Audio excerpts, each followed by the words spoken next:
And now I'm going to read a few poems from my chapbook, Blood Oranges. I do know how this happened. It happened because of Facebook.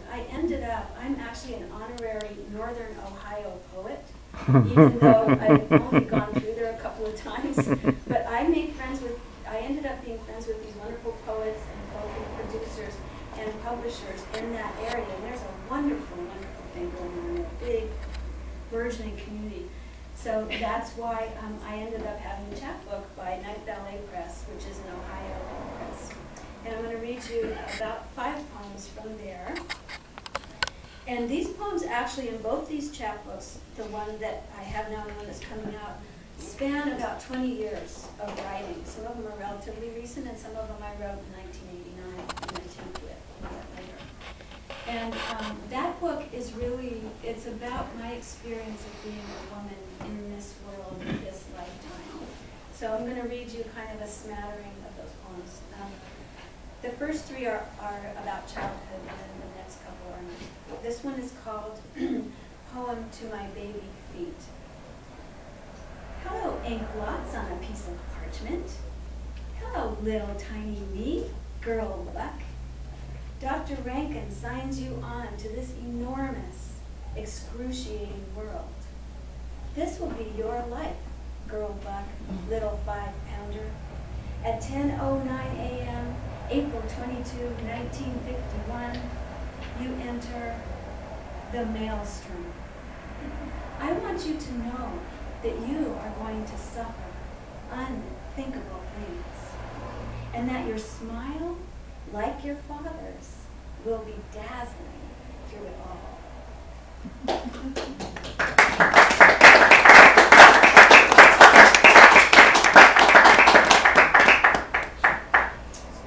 This one's called Crawl Space.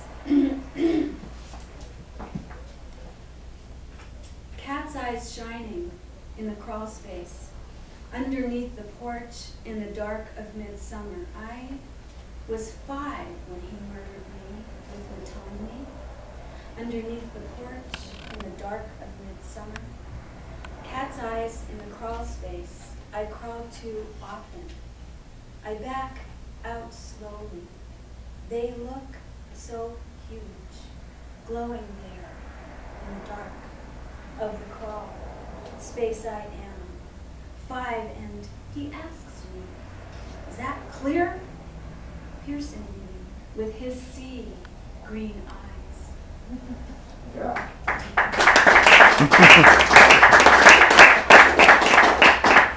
And this is the last one from childhood. It's called Back Then.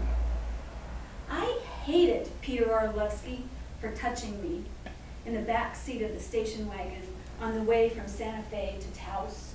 As we passed Camel Rock for the second time, I drowsed between his body and the body of my brother, Alan, and my parents, as usual, in the front.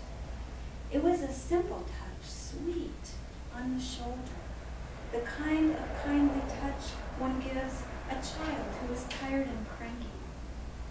Almost pity, really. The child on the verge of sleep, helpless against the motor's hum, falling asleep in rage.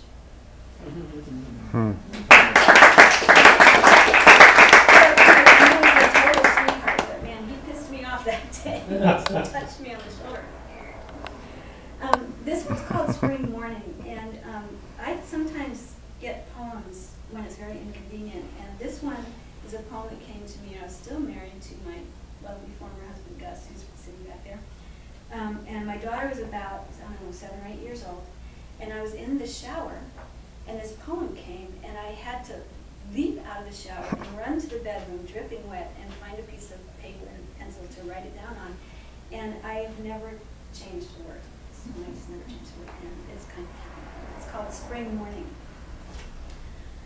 Pine green and yellow green, pond scum green in the tree's shadow, emerald green and moss tone, and the cast of green in my daughter's hair from last summer's swimming.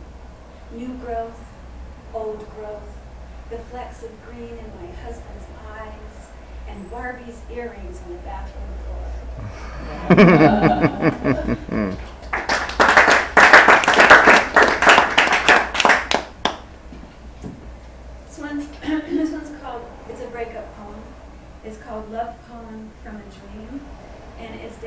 to Manuel, and a bunch of you who are here who know me for a long time knew Manuel. Manuel was supposed to be my transitional, very short transitional relationship when I was fresh out of my marriage. He was about 14 years younger than me, very hot Peruvian soccer player. We had nothing in common. It lasted 6 years. And this poem I wrote after a dream I had that showed me that, you know what, it's going to be time to move on soon. It's called Love Poem from a Dream. The finches have already died. Their bright yellow bodies lie side by side, 3 in a row, on the floor of my unkempt house. Black bands line their wings. So much love and disorder you bring me, con tus ojos de fuego, tu piel tan rico. See how the time bends to us. See how we marked its passing in those early weeks, astounded. But the finches have died. I tell you this in tears. And the goldfish, they are dying even now. I see their translucent bodies quaking in the murky water of the bowl. I see them floating just below the surface, dying for breath. I see pale fins flailing, stopping, flailing again.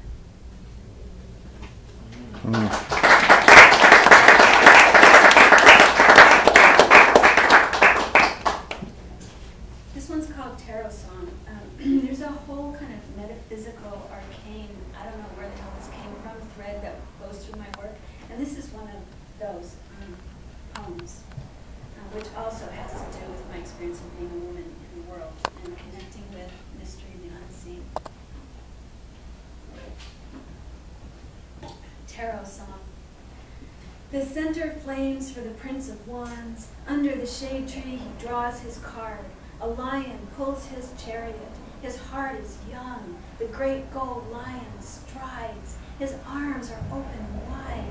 He eats the moon with lemons and sage. A lion pulls his chariot. The great gold lion strides. His heart is young. His arms open wide. His cups seem to water the earth. The lion obeys his prince. The earth seems drenched with wands. The rams and the doves hover. The center flames for the Prince of Wands, who draws for us cards in the shade, who sits at the fire's dying embers, over the moon-drenched lake, spinning the moon on the tip of his wand, over the moon-drenched lake.